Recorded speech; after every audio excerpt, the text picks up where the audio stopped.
And he's also said, particularly in this idea that the trees, this new film is coming out. The EPA is partnering with a Dr. Seuss film, Hollywood film coming out that's going to teach kids that industrialization is bad and talk about the rights of trees.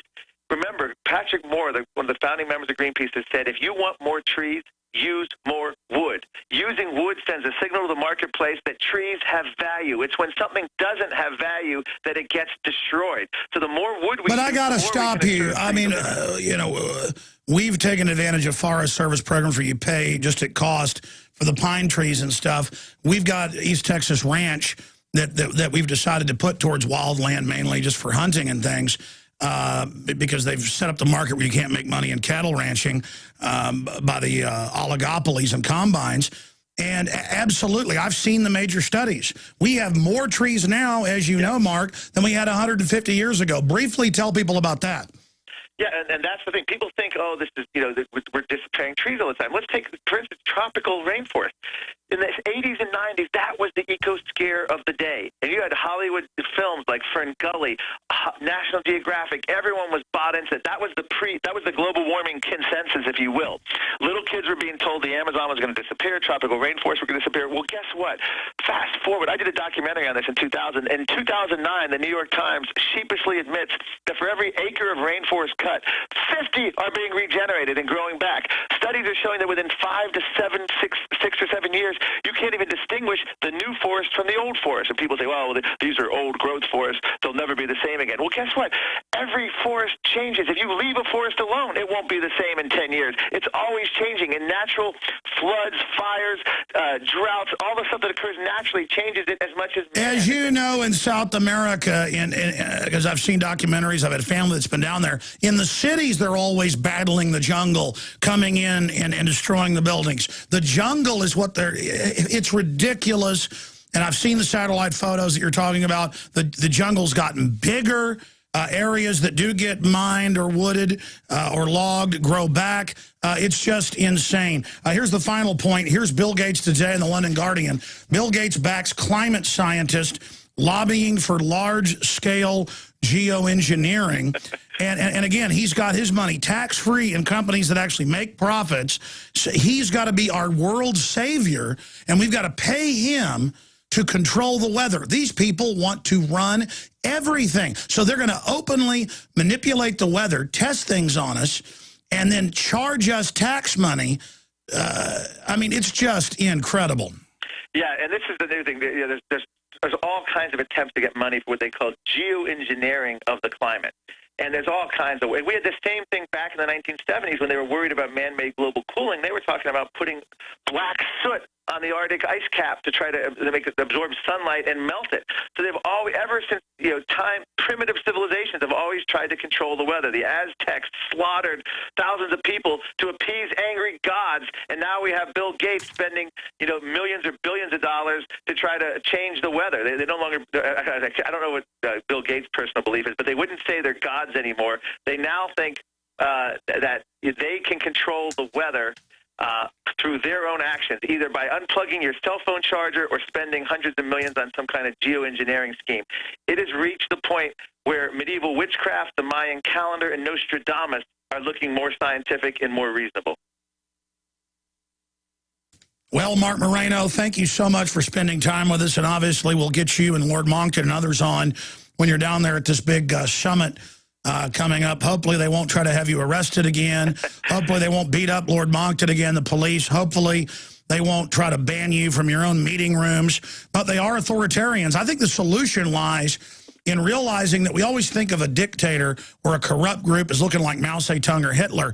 This is the 21st century. And these are just carpetbagging scam artists who go around the world running different types of fraud that's all guilt-based, and that they really are dangerous authoritarians, and just recognize them for what they are. My frustration is they block out any real environmental concerns for sensible things and basically gobble up all the support for their power grabs. Yeah, in fact, polling data has shown that among environmental concerns, global warming is dead last among the public. And there are real environmental problems. When we were in the Senate Environment and Public Works Committee, We spent the entire year doing 24 global warming hearings. Even the environmentalists were getting frustrated that it was Barbara Boxer's focus just on global warming. Now, I think it's probably a good thing, given the overreach of the federal government. But the bottom line is, if there are any real problems, i.e., and most of these are local issues, whether it's water pollution, land use issues, or some kind of chemical dumping. So those are the kind of things that are legitimate, that should be focused on, that you can deal with through the local courts and legal rights, not big, broad, sweeping silliness about a trace essential gas in the atmosphere that we exhale from our mouth. And for the first time, we used to have the expression, you can't tax the air we breathe. Oh, yes, you can. They're going to tax the air we exhale, and that's what's coming with Obama's EPA. They actually have it, and it's after this election. It's been tabled to after the election. But the EPA is going to try to achieve regulatorily what the U.S. Congress refused to do, including Al Franken, who bailed, wasn't even for this. Amazing. Obama's EPA is going to be doing this. Marc Morano, thank you so much. We'll talk to you again soon. Thanks a lot, Alex. Enjoyed it. Thank you. Folks, what's so frustrating for me in the final equation here is that genetic engineering, I'm not talking about crossing two types of rice. I'm talking about putting insect genes, putting other genes in where the rice or the corn or whatever the case is produces chemicals, produces drugs, splicing animals with other animals, insects with fish.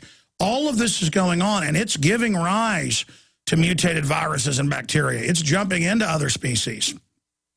It's doing things that irrevocably have already damaged our planet, and they're piggybacking the Bill and Melinda Gates Foundation, the Rockefeller Foundation, all of them.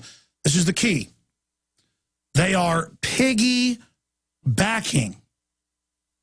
into these systems that in all mammal species are reducing fertility and causing deformities and toxicity.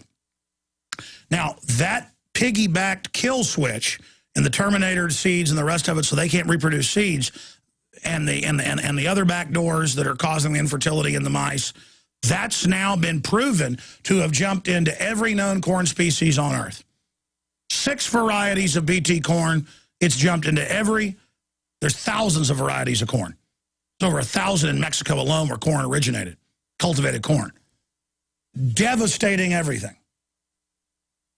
And all over the world, in Africa, in countries there, in Mexico, the villagers get this GMO corn, they eat it, they get sick, their animals won't eat it. I've seen the documentaries. And they also show how the next generation, the corn all grows weird, is deformed. They're like, this is not good corn. And they show how it's jumped into all their old species of corn. I mean, it's just unbelievable. It is unbelievable. Oh, let's put 6 different species into a monkey.